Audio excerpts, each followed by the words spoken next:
नमस्कार प्रिय भक्तों, आप सभी को गंगा सप्तमी की ढेरों शुभकामनाएं। आप सभी को जीवन में माता गंगा की कृपा से सभी प्रकार के सुख और समृद्धि की प्राप्ति हो। हिंदू धर्म में हर दिन का, हर तिथि का, हर पक्ष का अपना अपना विशेष महत्व माना गया है। इसी प्रकार से वैशाख मास के शुक्ल पक्ष की सप्तमी तिथि का विशेष महत्व माना गया है।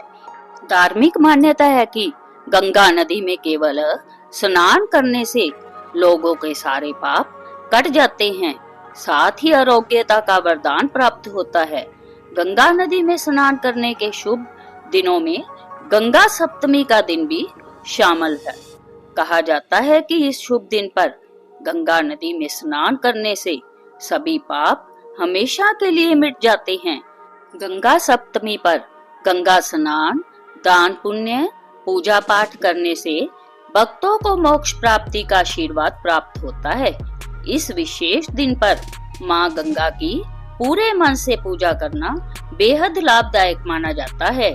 इसके साथ इस दिन कथा का पाठ करना भी माँ गंगा के भक्तों के लिए बेहद फायदेमंद साबित होता है।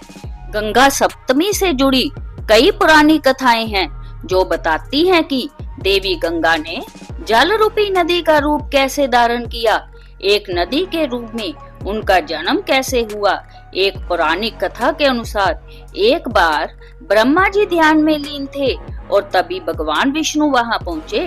भगवान विष्णु को देख ब्रह्मा जी ने अपना कमंडल उठाया और कमंडल में रखे साधारण जल से भगवान विष्णु के चरण धोए। फिर ब्रह्मा जी ने भगवान विष्णु के चरणों से स्पर्श हुए उस जल को वापस से कमंडल में भर लिया। उस जल में इतना तेज था कि उससे एक देवी उत्पन्न हुई जिसका नाम ब्रह्मा जी ने गंगा रखा। उन देवी के जन्म से एक ऊर्जा पैदा हुई जो ब्रह्मलोक समेत सभी लोकों में मौजूद नकारात्मक शक्तियों को नष्ट करने लगी। तब भगवान विष्णु ने देवी गंगा को सृष्टि में माँ के रूप में पूजे जाने का वरदान दिया। तभी से इस दिन को गंगा सप्तमी के रूप में मनाया जाने लगा। एक अन्य कथा के अनुसार गंगा सप्तमी के दिन गंगा नदी का पुनर्जन्म हुआ था।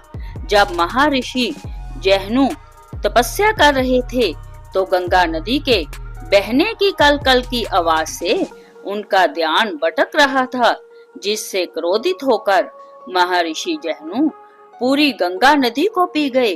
बाद में देवी देवताओं की प्रार्थना पर उन्होंने गंगा नदी को अपने दाएं कान से बाहर निकाला, जिससे माँ गंगा का पुनर्जन्म हुआ।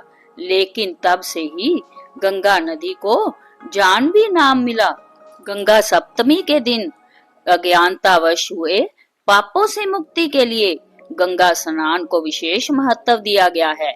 अगर कोई गंगा स्नान नहीं कर पाता तो उसे घर पर ही नहाते समय जल में गंगा जल मिलाकर स्नान करना चाहिए। ऐसा करने से भी पवित्र स्नान का फल प्राप्त होता है। इस दिन सुख समृद्धि की प्राप्ति के लिए गंगा जल में दूध अर्पित करना चाहिए। साथ ही कपूर का दीपक जलाकर जल में प्रवाहित करना चाहिए।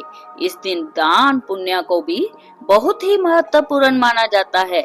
इस दिन दान करने से सभी दुख दूर होते हैं और मोक्ष की प्राप्ति के मार्ग खुल जाते हैं। गंगा सप्तमी पर भगवान शिव की उपासना का भी विशेष महत्व है। इस विशेष दिन पर गंगा जल में बेल पत्तर डालकर भगवान शिव का विधि विधान से अभिषेक करना चाहिए। तो जय थी गंगा सप्तमी की व्रत कथा।